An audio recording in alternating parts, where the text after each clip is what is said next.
आज के video lecture में हम लोग तीन चीज़ें स्टडी करने वाले हैं। पहला है कि relation between molar mass and density. ठीक है, दो डिफरेंट गैस के मोलर मास और डेंसिटी के बीच में क्या रिलेशन हो सकता है उसके बारे में हम लोग स्टडी करेंगे।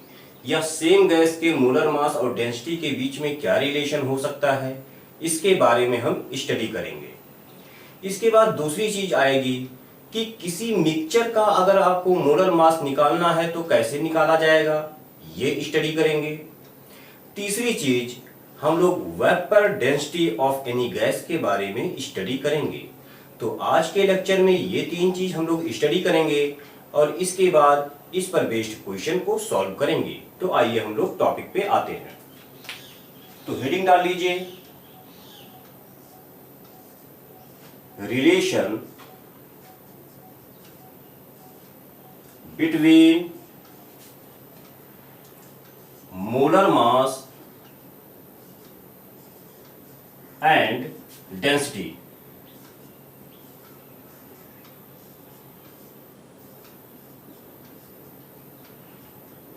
Of any gas, of any gas, ये किसी गैस के लिए ही होगा। तो आइए इसको सॉल्व करते हैं। देखिए, आपको पता है कि आइडियल गैस इक्वेशन के बारे में। तो आइडियल गैस इक्वेशन क्या होता है? फ्रॉम आइडियल गैस इक्वेशन क्या होता है? हमने आपको बताया था कि PV इक्वल्स टू nRT, ये होता है PV इक्वल्स टू nRT होता है, जहां P आपका प्रेशर होता है, V वॉल्यूम होता है, N नंबर ऑफ मोल होता है, R गैस कांस्टेंट होता है, T टेम्परेचर इन केल्विन होता है। अब N क्या है? नंबर ऑफ मोल है, लिख लेता हूं यहां पे। P क्या है? आपका प्रेशर है, प्रेशर। V है आपका वॉल्यूम, N है नंबर ऑफ मोल, R है गैस कांस्टेंट,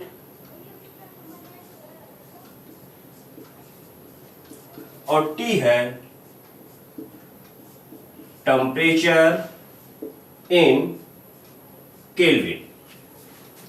अब N क्या है? नंबर ऑफ मोल है, और नंबर ऑफ मोल के बारे में हमने आपको बताया था कि number of mole equals to mass upon molar mass होता है। यानी कि number of mole equals to mass upon molar mass, ये होता है। इसी को लिख सकते हैं N equals to W by M, जहां N आपका नंबर ऑफ मोल है, W है मास और M है मोलर मास। W है आपका मास और M है molar mass.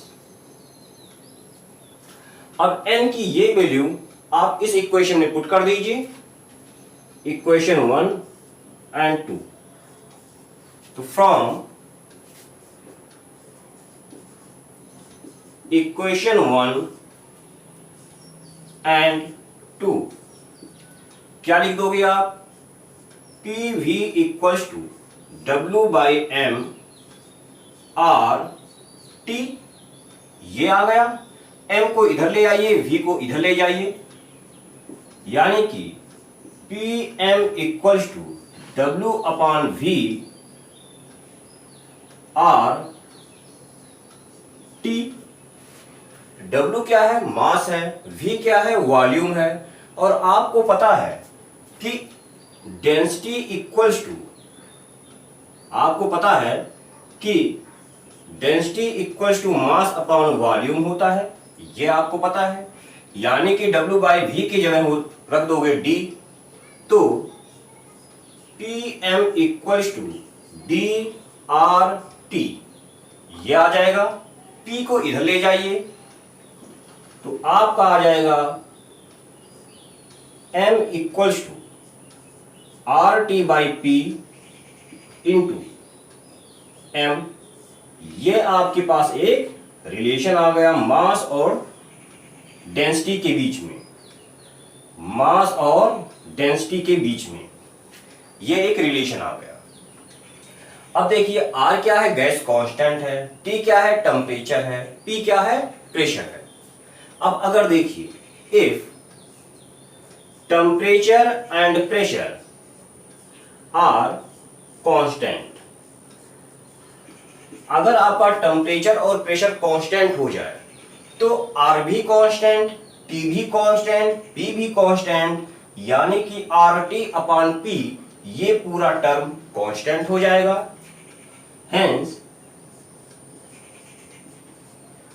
RT upon P equals to constant, ये आप लिख दोगे, यानी कि इसको लिख सकते हो आप M equals to constant into density, और इसी को आप लिख सकते हो कि M प्रोपोर्शनल टू डेंसिटी। ठीक है, तो इस तरह से ये आपके पास एक दूसरा रिलेशन आ गया। इसी को आप कैसे लिख सकते हो, इसी को आप लिख सकते हो कि M1 by M2 equals to D1 by D2। ठीक है, इस तरह से आपके पास ये एक और रिलेशन आ गया। तो वीडियो को पॉज कीजिए, इसको नोट कीजिए, और पर्टिकुलर ये वाला और ये वाला रिलेशन आप अपने ध्यान में रखिएगा। क्वेश्चन को सॉल्व करने में इसका बहुत ही ज्यादा इस्तेमाल होगा। वीडियो को पॉज कीजिए, इसको नोट कीजिए।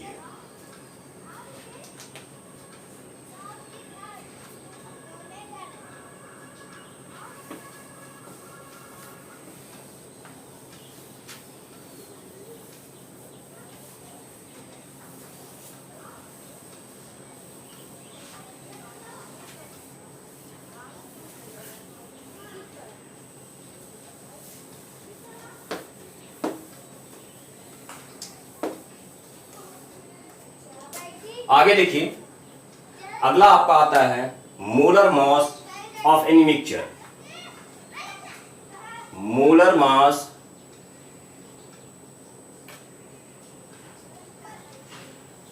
Of any mixture. ठीक है, आपके पास सपोज करते हैं कोई एक मिक्सचर है। सपोज कर लिया हमने कि हमारे पास कोई एक मिक्सचर है,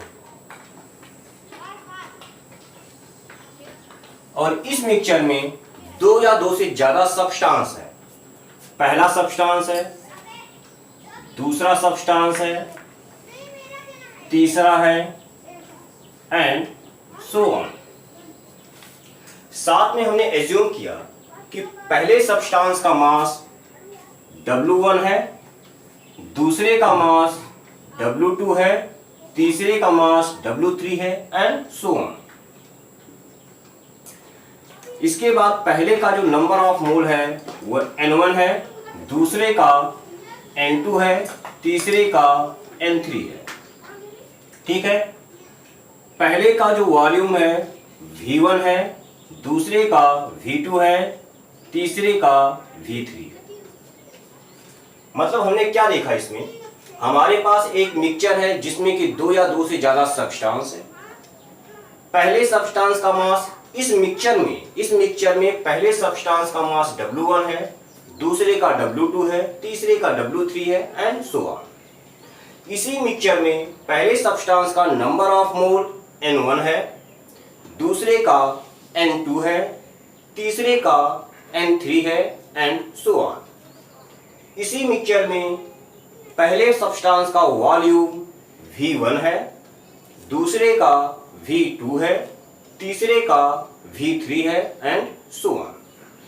अब अगर हमसे कहा जाए कि भाई इस पूरे मिक्सचर का मोलर मास आप पता करो, इस पूरे मिक्सचर का मोलर मास आप पता करो, तो क्या होगा?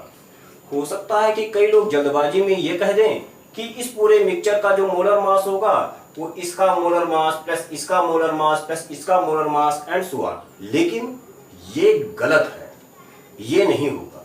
मैं आपको दिखाता हूं कि किसी मिक्सचर का मोलर मास क्या होगा। तो देखिए, अगर इस पूरे मिक्सचर के मास की बात की जाए तो क्या हो जाएगा?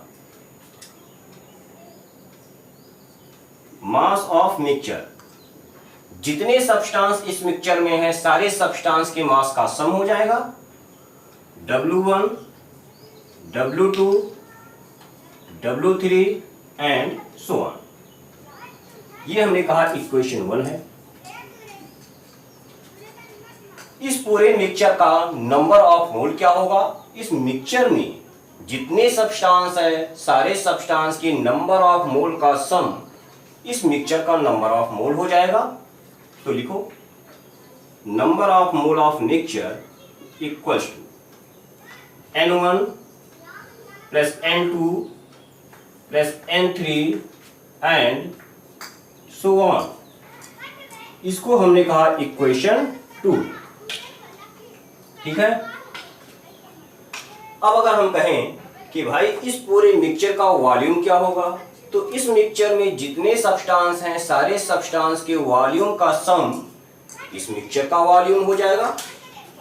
तो वॉल्यूम ऑफ मिक्सचर हो जाएगा V1 plus V2 plus V3 and so on. ये हो गया आपका इक्वेशन 3। अब देखिए,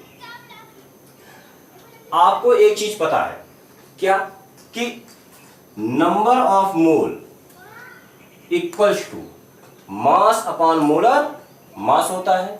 number of mole equals to mass upon molar mass होता है। यानी कि अगर मास की बात करो तो मास हो जाएगा आपका number of mole into molar mass. ये हो जाएगा इक्वेशन 4 हो गया। अब इक्वेशन 1 और इक्वेशन 4 को हम एक दूसरे के साथ कंबाइन करते हैं, यानी कि आपका मास ऑफ मिक्सचर क्या हो जाएगा? Number of mole of mixture into molar mass of mixture. Mass of substance 1 क्या हो जाएगा? Number of mole of substance 1 into molar mass of substance 1। और इस तरह से इसको पूरा प्रोसीड कर सकते हैं। तो लिखिए, हेंस फ्रॉम इक्वेशन 1 एंड 4 क्या लिख दोगे? इसकी जगह लिख दोगे number of mole of mixture into molar mass of mixture equals to number of mole of substance 1 into molar mass of substance 1 plus number of mole of substance 2 into molar mass of substance 2 and so on. यानी कि यहां से क्या लिख दोगे कि आपका आ जाएगा molar mass of mixture equals to N1 M1 N2 M2 and so on divided by number of mole of mixture. और हमने आपको क्या बताया कि number of mole of mixture क्या होगा? N1 plus N2 plus N3 and so on. यानी कि मोलर मास ऑफ मिक्सचर आपका आ जाएगा N1 M1 plus N2 M2 and so on divided bye N1 plus N2 plus N3 and so on. तो ये आपका मोलर मास ऑफ मिक्सचर आ गया। इसको आप ध्यान में रखिएगा, काफी इंपॉर्टेंट है। इसका यूज क्वेश्चन को सॉल्व करने में बहुत ज्यादा होगा। यहां मैं लिख देता हूं W1 क्या है, ये आप लिख लीजिएगा। कि W1, W2, W3 ये सब क्या है, mass of substance 1, substance 2, substance 3, N1, N2, N3 क्या है, number of mole of substance 1, substance 2, substance 3 and so on. V1, V2, V3 क्या है, volume of substance 1, substance 2, substance 3 and so on. तो ये आपका एक्सप्रेशन आ गया। तो वीडियो को पॉज कीजिए, इसको नोट कीजिए, इसके बाद मैं आपको थोड़ा सा आगे बताता हूं। देखिए,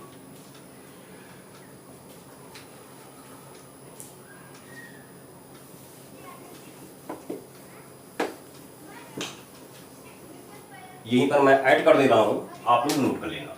तो हमने क्या बताया, मोलर मास ऑफ मिक्सचर ये आ गया, इसी को आप लिख सकते हो molar mass of mixture equals to N1 upon N1 plus N2 plus dot dot so on into M1 plus N2 upon N1 plus N2 dot dot so on into M2 and so on.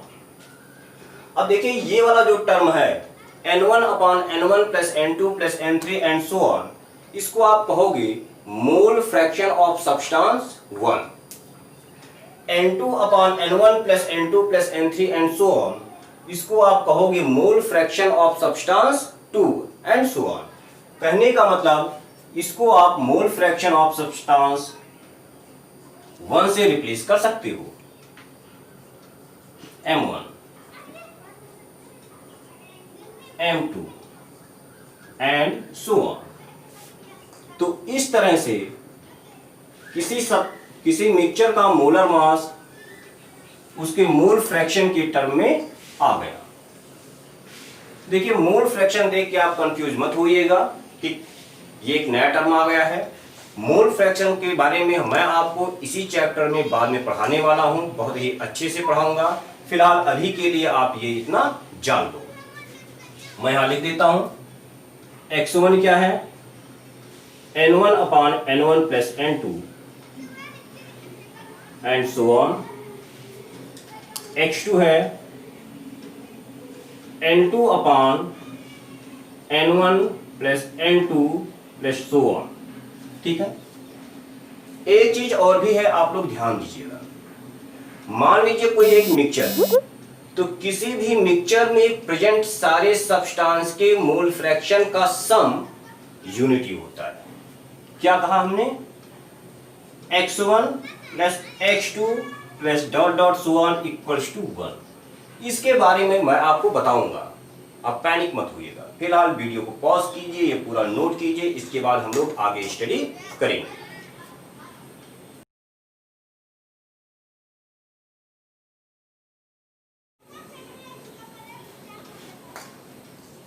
चलिए, अब अगला topic हम लोग study करेंगे, vapour density of gas.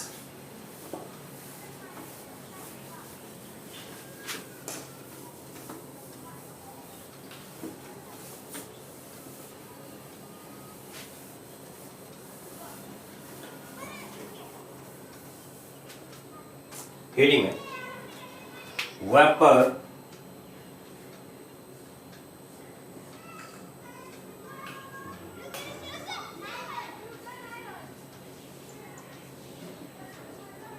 Density of any gas. किसी gas की vapour density आपको पता करनी है, तो सबसे पहले बात तो यही आती है कि भाई किसी गैस का वेपर डेंसिटी होता क्या है। तो इसके बारे में मैं आपको बता दूं कि किसी भी गैस का वेपर डेंसिटी एक रिलेटिव डेंसिटी होती है, जो कि हाइड्रोजन गैस की डेंसिटी के रिस्पेक्ट में कैलकुलेट किया जाता है। यानी कि आप लिख सकते हो, it is a relative density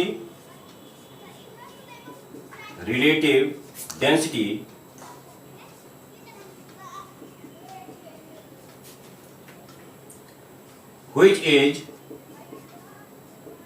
calculated with respect to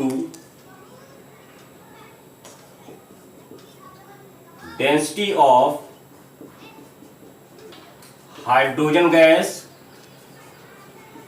at same temperature and pressure। ठीक है, यानी कि अगर वेपर डेंसिटी ऑफ किसी गैस की वेपर डेंसिटी को मैथमेटिकली लिखना है तो कैसे लिखोगे? हेंस आप लिख सकते हो vapour density of any gas क्या हो जाएगा? Density of gas upon density of H2।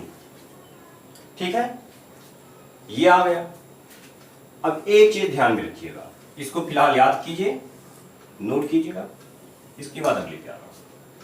अभी हमने आपको एक रिलेशन बताया कि किसी भी गैस का जो मोलर मास होता है उसकी डेंसिटी के डायरेक्टली प्रोपोर्शनल होता है। अभी हमने आपको बताया कि जो मोलर मास ऑफ गैस होता है डायरेक्टली प्रोपोर्शनल टू डेंसिटी होता है, यानी कि m1/m2 इक्वल्स टू d1/d2 होगा।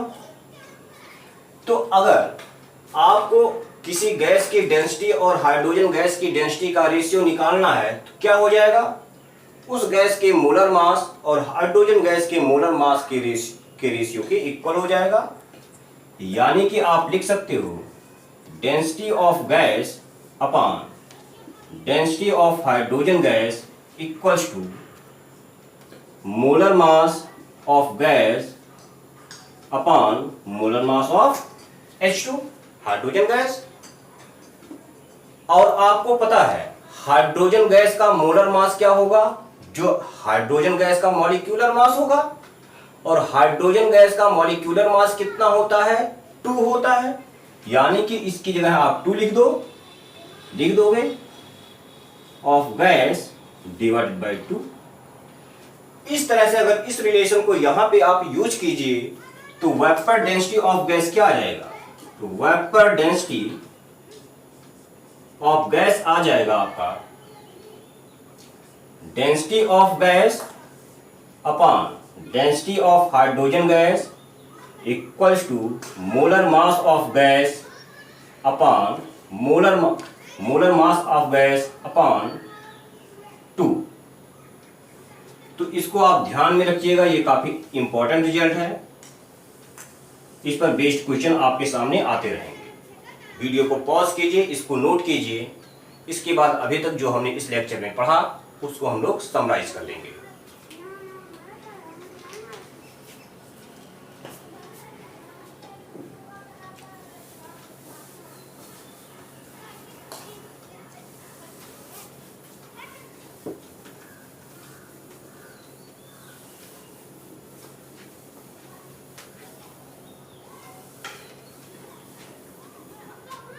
तो देखिए अभी तक हमने क्या पढ़ा?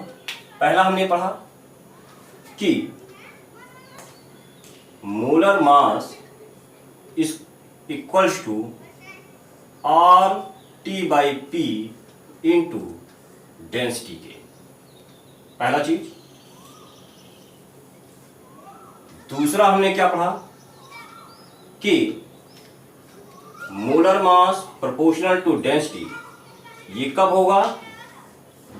ये होगा at constant temperature and pressure. ये ध्यान दीजिएगा कि जब आपका टेम्परेचर और प्रेशर कांस्टेंट होगा तभी ये वाला रिलेशन वैलिड है। और इसी रिलेशन से m1/m2 इक्वल्स टू d1/d2 ये भी कांस्टेंट टेम्परेचर और प्रेशर पे ही वैलिड है। एट कांस्टेंट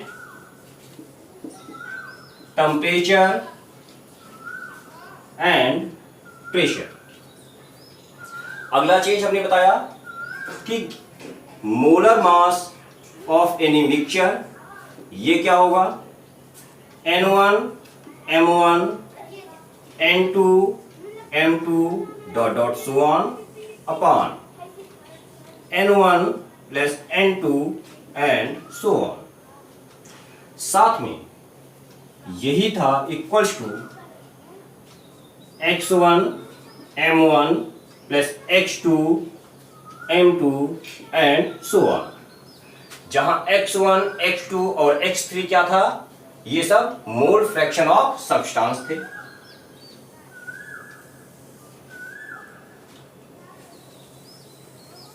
इसके बाद हमने आपको यह भी बताया था कि किसी भी मिक्सचर में प्रेजेंट सारे सब्सटेंस के मोल फ्रैक्शन का सम हमेशा यूनिटी होता है, x1 x2 plus x3 and so on equals to 1।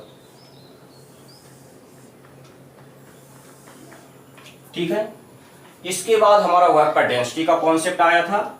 हमने बताया था कि vapour density of any gas equals to density of gas upon density of hydrogen gas, और इतना equals to molar mass of gas upon molar mass of hydrogen gas, और इतना equals to molar mass of gas divided by 2।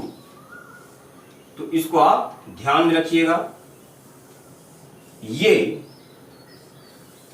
जो relation है कब valid है, at the same temperature and pressure, at the same temperature and pressure. At the same temperature and pressure का मतलब क्या हुआ, इसका मतलब ये हुआ कि जिस टेम्परेचर और प्रेशर पर आप गैस की डेंसिटी मेजर कर रहे हो, ठीक उसी टेम्परेचर और प्रेशर पर आपके पास हाइड्रोजन गैस की डेंसिटी होनी चाहिए। मतलब ये गैस और हाइड्रोजन गैस दोनों सेम टेम्परेचर और प्रेशर पे होनी चाहिए, तभी ये फार्मूला वैलिड होगा। ठीक है, तो वीडियो पॉज करो, आप चाहो तो इसको नोट करो, इसके बाद हम लोग क्वेश्चन पे आ जाएंगे। Thank you.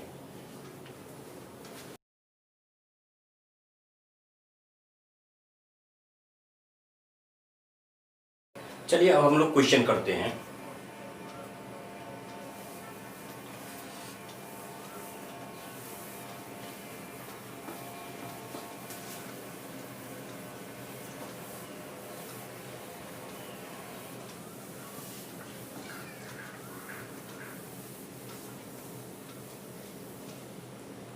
चलिए क्वेश्चन लिखिए।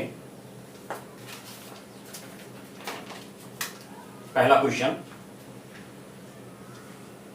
5.6 liter of a gas, 0.6 liter of a gas at NTP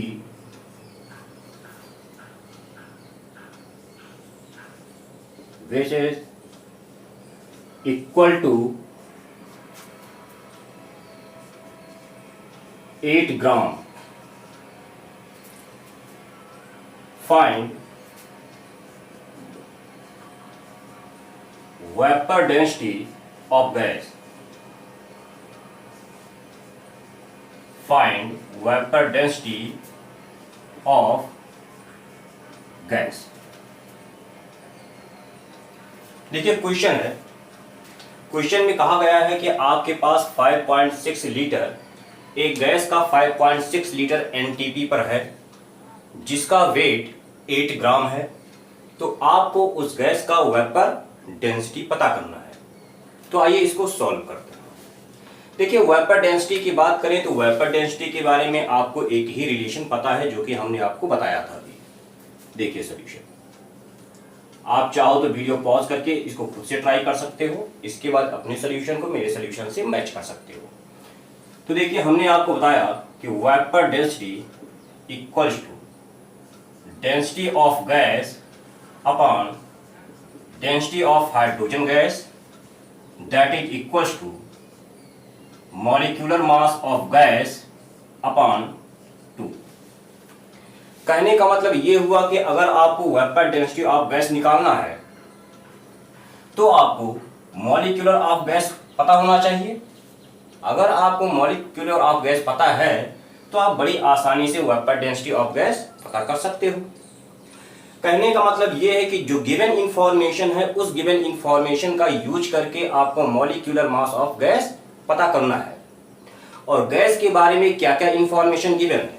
पहला है गिवन है आपको, गिवन है volume of gas equals to 5.6 litre at NTP। दूसरा है mass of gas equals to 8 gram. ठीक है, तो इन दोनों का हेल्प लेके आपको मॉलिक्यूलर मास ऑफ गैस पता करना है।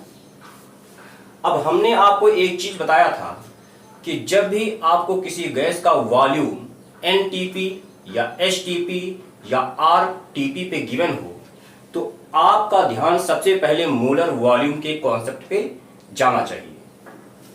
यानी कि ये जो इंफॉर्मेशन गिवन है इस इंफॉर्मेशन का यूज आपको मोलर वॉल्यूम में करना है। अब बात ये आती है कि इसका यूज आप मोलर वॉल्यूम में करके क्या आप मॉलिक्यूलर मास ऑफ गैस को पता कर सकते हो? तो आइए देखते हैं।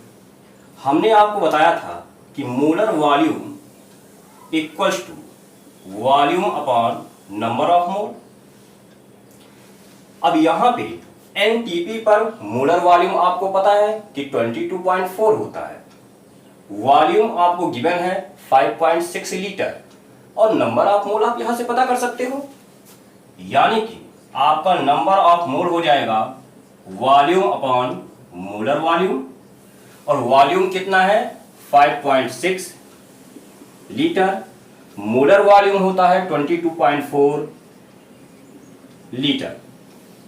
ठीक है, इस तरह से अगर आप इसको सॉल्व करोगे तो आपकी वैल्यू आ जाएगी 1/4। यानी कि इस तरह से आपके पास number of mole of gas आ गया। अब नंबर ऑफ मोल अगर आ गया तो आप क्या मॉलिक्यूलर मास निकाल सकते हो? हाँ, हमने आपको एक फॉर्मूला बताया था कि number of mole equals to mass upon molar mass. अब देखिए, नंबर ऑफ मोल आपने निकाल लिया, मास आपका गिवन है 8 ग्राम है, मोलर मास आपको फाइंड आउट करना है। यानी कि मोलर मास ऑफ गैस हो जाएगा मास अपॉन नंबर ऑफ मोल, यानी कि 8/4, 8/1/4 दैट इज इक्वल्स टू 32 ग्राम। ये आ गया। अब बड़ी आसानी से इस फॉर्मूले में आप मोलर मास की वैल्यू पुट कीजिए और वेपर डेंसिटी को फाइंड आउट कीजिए। तो वेपर डेंसिटी हो जाएगी molar mass of gas by 2 यानी कि 32/2 यानी कि 60। ठीक है, तो वीडियो को पॉज कीजिए, इसको नोट कीजिए, इसके बाद हम लोग अगले क्वेश्चन पे आते हैं। दूसरा क्वेश्चन है आपका molecular weight equals to vapour density into 2 is valid for option A solid, B liquid, C gas और D मेटल। तो देखिए, जब हमने आपको वेपर डेंसिटी का कॉन्सेप्ट बताया था उसी टाइम हमने आपको बताया था कि वेपर डेंसिटी एक रिलेटिव डेंसिटी है जो कि हाइड्रोजन गैस की डेंसिटी के रिस्पेक्ट में किसी गैस के लिए फाइंड आउट किया जाता है। यानी कि वेपर डेंसिटी इक्वल्स टू हमने बताया था कि molar mass of gas by 2 होता है। ठीक है, और ये रिलेशन किसके लिए वैलिड था? गैस के लिए, वैलिड फॉर गैस। ठीक है, तो आप इसको नोट कर सकते हो, इसको ध्यान में रखिएगा। चलिए अगले क्वेश्चन पे हम लोग आते हैं। आप इसको नोट कर लीजिए, फिर अगले क्वेश्चन पे आता हूं। क्वेश्चन नंबर 3, तीसरा क्वेश्चन है, density of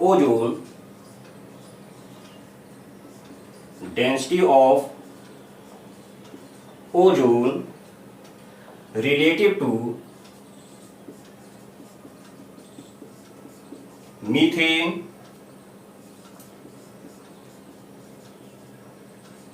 under the same temperature and pressure,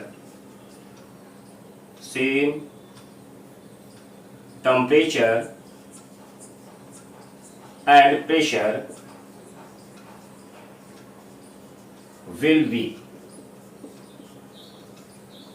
ठीक है, यानी कि आप चाहो तो वीडियो को पॉज कीजिए, इसको खुद से ट्राई कीजिए, इसके बाद अपने सॉल्यूशन को मेरे सॉल्यूशन से मैच कीजिए। देखिए क्वेश्चन में क्या कहा गया है, ये कहा गया है कि सिमिलर टेम्परेचर और प्रेशर के कंडीशन पर आपको ओजोन की डेंसिटी मीथेन के रिलेटिव में निकालना है। इसका मतलब क्या हुआ, इसका मतलब ये हुआ कि density of ozone relative to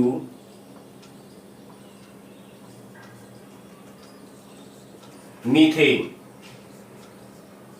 इसका मतलब ये हुआ कि डेंसिटी ऑफ ओजोन और डेंसिटी ऑफ मीथेन का आपको रेशियो निकालना है, यानी कि density of ozone upon density of methane, density of ozone upon density of methane, इन दोनों का आपको रेशियो निकालना है।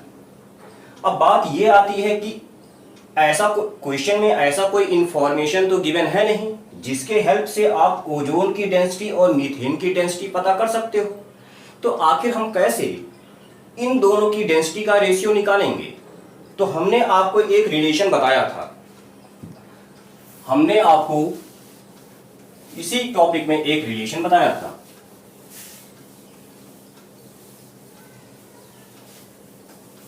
हमने आपसे बोला था कि M1 by M2 equals to D1 by D2 ये होता है। इसका मतलब ये हुआ कि density of ozone upon density of methane equals to molecular mass of ozone upon molecular mass of methane होगा। और ओजोन का मॉलिक्यूलर मास क्या होगा? जितने एटम है सारे एटम के एटॉमिक मास का सम। क्या है ओजोन में? 3 ऑक्सीजन एटम है, यानी कि 3 into atomic mass of oxygen कितना हो जाएगा? 3 इंटू 16 डिवाइडेड बाई मीथेन का मॉलिक्यूलर मास क्या होगा? कार्बन के एक एटम का atomic mass plus 4 into hydrogen के एक एटम का एटॉमिक मास, यानी कि 12 इंटू 4 मल्टीप्लाइड बाई 1, यानी कि 3 इंटू 16 अपॉन 16 इक्वल्स टू 3। तो ये आपका आंसर हो गया। वीडियो को पॉज कीजिए, इसको नोट कीजिए, और आज के लेक्चर में हम यही तक रखते हैं। अगले लेक्चर में हम इसी टॉपिक पर बेस्ड और भी डिफरेंट टाइप के क्वेश्चन करेंगे। और अगला टॉपिक आपके लिए बहुत ही ज़्यादा इंपॉर्टेंट होगा। अगला टॉपिक आप मिस मत कीजिएगा, उसमें आपको वैरायटी ऑफ क्वेश्चन मिलेंगे, काफ़ी अच्छे क्वेश्चन मिलेंगे। फिलहाल आज के लेक्चर में यहीं तक। Thank you.